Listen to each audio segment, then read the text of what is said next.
Welcome to another episode of Trench Tips, the little brother, but maybe the better brother of the We Have a Meeting podcast.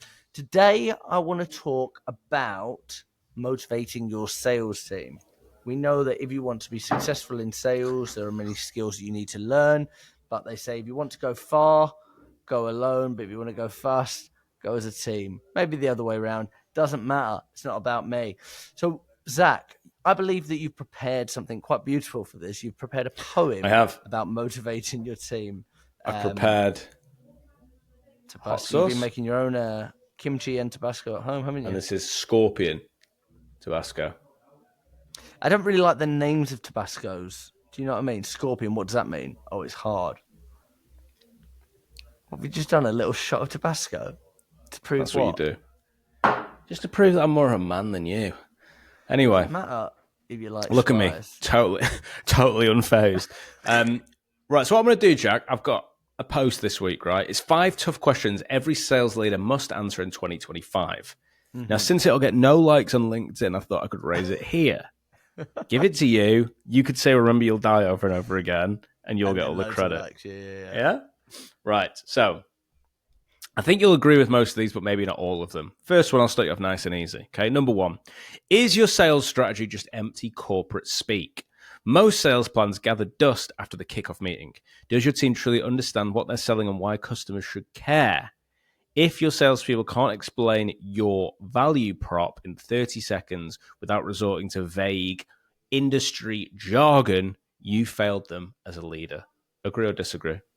I agree. I think people think the selling is only on the phones or to customers. Actually, the selling probably starts from within, as cliche and cheesy as that sounds. But Go actually, on. like, everybody is selling, aren't you? It's like we're all selling at all points with our children, our partners, our friends, whatever it may be. But if you are a company owner, a VP of sales, a CRO, a marketing director, whatever it is, your job is to sell to the team and to get them bought in so they believe in the product, they believe in the company, and they probably believe in you as a leader, that they're motivated enough to go out. So it's not a case of you can just press a switch and motivation comes on, but is it a case of, I've seen it plenty of times, that when you start talking, do you see the eye rolls?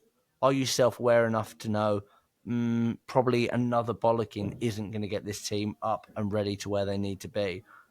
Maybe it's time that I tried a different tact. So, in closing, you agree with me? I agree with you. And listen, at the moment, we're spending a lot of time in person. I think there could be a lot of agreeing. I don't know what the rest of them are, but I will heavily disagree with number 4. And even if I agree, I'll pick a side as to why I disagree. So let's see. Right. I actually don't. I think number 4 is the best one, so you might eat your words on that one. Yeah, I might have to. All right, number 2. Are you measuring what drives results or just what's convenient? Stop fixating on revenue targets that your team can't directly control. What daily activities actually generate sales success? Quality conversations, proposals, timely follow-ups. If you're not tracking these leading indicators religiously, you're merely hoping for results rather than driving them. I think so many sales leaders don't know their equations, their metrics, whatever it is. Like when we do a lot of consultancy, a lot of training, we'll sit down and I'll say, show me the bit. But the bit that they track sometimes is baffling. And you're like, what? What's the bit that doesn't make sense that they track? Like you track how many dials you've done and then how many close one deals. So you've got this ratio, Right. but then actually, what about all that stuff in the middle? Like, are you really understanding your everything in life as an equation? We know this. And I think it's your job as a leader with a sales team to understand, right, what is one feeds into the other. You ever seen that film, The Human Centipede? Anyway, never mind. But it's like one thing feeds into the next thing along. So it's a case of, some people say, well, I don't think you need to register your connections. Well, you probably do, because you're always looking to spot, is there a problem? Okay, well, is the data different? Is the input there? Are we having what you can start to understand, and facts fill in when feelings fail. You like that? What's the equation behind our friendship? Humor plus, what's that medical condition you've got again? Right, never mind. Nasty. Okay, So you agreed with that one or not? Yeah, I agreed with that. It's just number 4 I don't agree with. Okay. Religious Number reasons. 3, are your sales meetings productive or just a waste of time? Most sales meetings are performances where everyone pretends things are on track. Do your meetings create genuine accountability or just provide a forum for excuses? If you're not having difficult conversations and addressing missed numbers head on, you're just playing at leadership. I love. Oh, you're just playing at leadership. That's good. You're just wearing the suit. Do you remember at university? Because you went to university, I went to university, and a lot of people will find that hard to believe. But you had to write a dissertation, and you would have to quote. Was it called cite and write, or was it like you'd what was it reference? You'd reference certain things. I think that when people come off a discovery call or a proposal call or whatever it might be, and they say, I think or I feel or I da da, you should have to prove it with a statement or a piece of data or a fact. So I think that went well because when I asked them on a scale of 1 to 10, when I asked them what their gut was saying, when I said them, they said this. But so many salespeople just go, that's based on my feeling. Okay, back it up. Back it up with some data. Step down, bitch. Sorry. Yeah. No, I used to work at a business where you'd have to drive to the Midlands. The whole sales team would once a month, and you go over your numbers. And I used to get bollocked because mine were all actually factual. You know what I mean? Like people, and then after a while, I was like, "Oh, I get it now." And like, there'd be a bit of a murmur, like, "Oh yeah, here's sort of how I play the system a bit." You just sort of move things back in dates and whatever. So when I'd go up and they'd be like, "Why is that? What happened with that one last month?" Like, "Oh, they went with someone else." Like everyone's looking at you like, "Oh, I don't do that. I just, if they've gone with someone else, I move it to like 6 months down the line." Oh, it's just disgusting though, isn't it? Because it's just not an honest picture of what's actually happening. But then all of a sudden, if and I am an employer, but I'd want to be like, right, okay, this guy gives me the truth. I know that I can probably trust him. So when I need 30K bringing in, and that person says they're probably going to bring in 40, well, I know that's probably coming in, and it gives you a better picture. But a lot of people doesn't can't handle the come. truth, Jack. No, they can't. Anyway, what's this number 4 one that you've got? Right, number 4. You're actually going to really like this one as well, and I'm sorry that you're going to have to disagree with You're it. watching this on YouTube, you will not see me crack a smile, and I mean that. All right, number 4. Would you honestly rehire everyone on your current team? You likely have people you know aren't delivering. Every day you avoid making tough personnel decisions is another day your results suffer.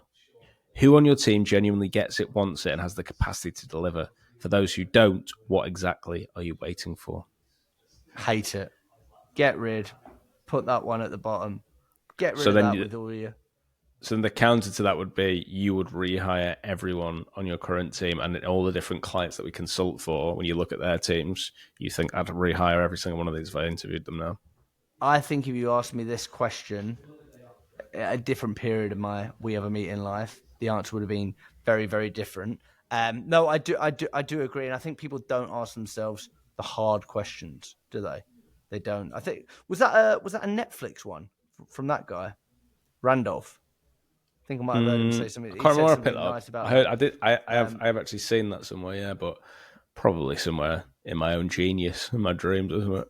Yeah, everything's a remix. No, I like that, and I think you need to ask yourself, like, sometimes in life, the team that you've got get you from here to here, but they might not be the team to get you from there to there, and that is just life as well. And I also think that some if the shoe was on the other foot, if you're an employee, sometimes you need a different leader, you need a different style of leadership, you might need a new challenge, a new company, or whatever it may be. And I think it's up to you as a leader to spot that and go, actually, I probably got this person as far as I can get them to. If they need to grow and be better and do X, they probably need to do that under someone else's leadership. And that's called Definitely our self-awareness. weakness, I think, between the two of us. I used to think it was just me, but I think you've got it as well, haven't you? Go on, break it down. Just a bit of that. Yeah, I think they'll get it.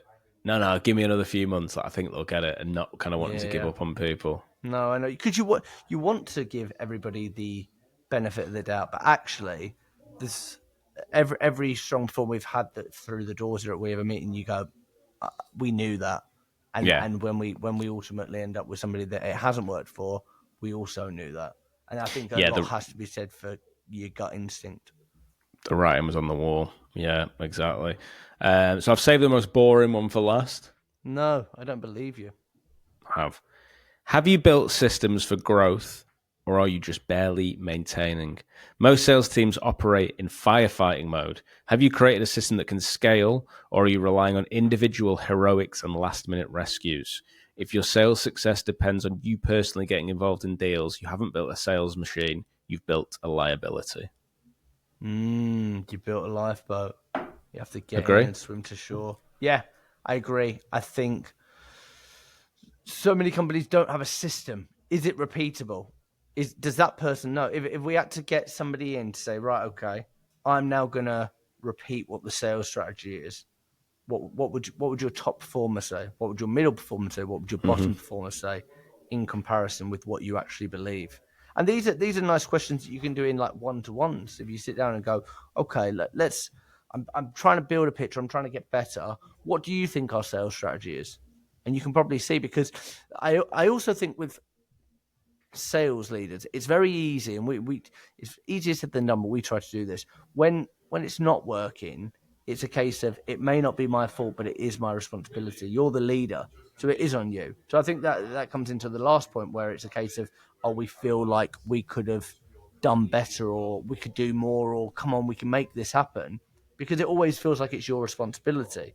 So I think if people don't get it, be like, right, okay, have I portrayed this in the right way? Have I inspired people? Have I spoke about it? Have I dictated what it is, etc., etc.?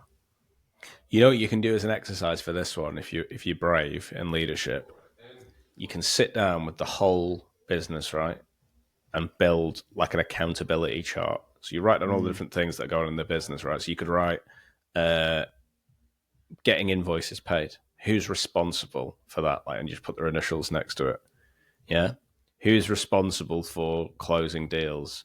Who's responsible for renewal of clients, whatever it may be. You write all the different functions that are kind of critical to getting the business to run, and just figure out like who thinks who is responsible for what, and then whose names are kind of missing from that chart.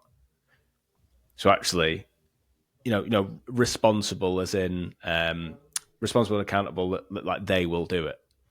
So I reckon in a sales team, if it was like who's responsible for us hitting target, you might have 10 people, but only 2 people are actually responsible for making sure that you hit it.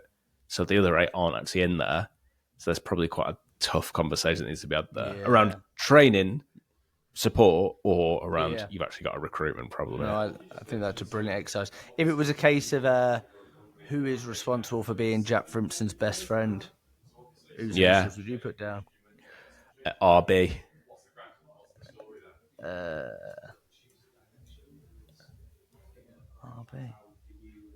Yeah, that says a lot. I hope he doesn't listen to these. Oh, Ben.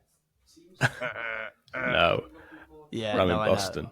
Yeah, no, I know who it was, but I was just surprised that you didn't. Anyway, mate, it's me. It is me, and I know it is. I don't need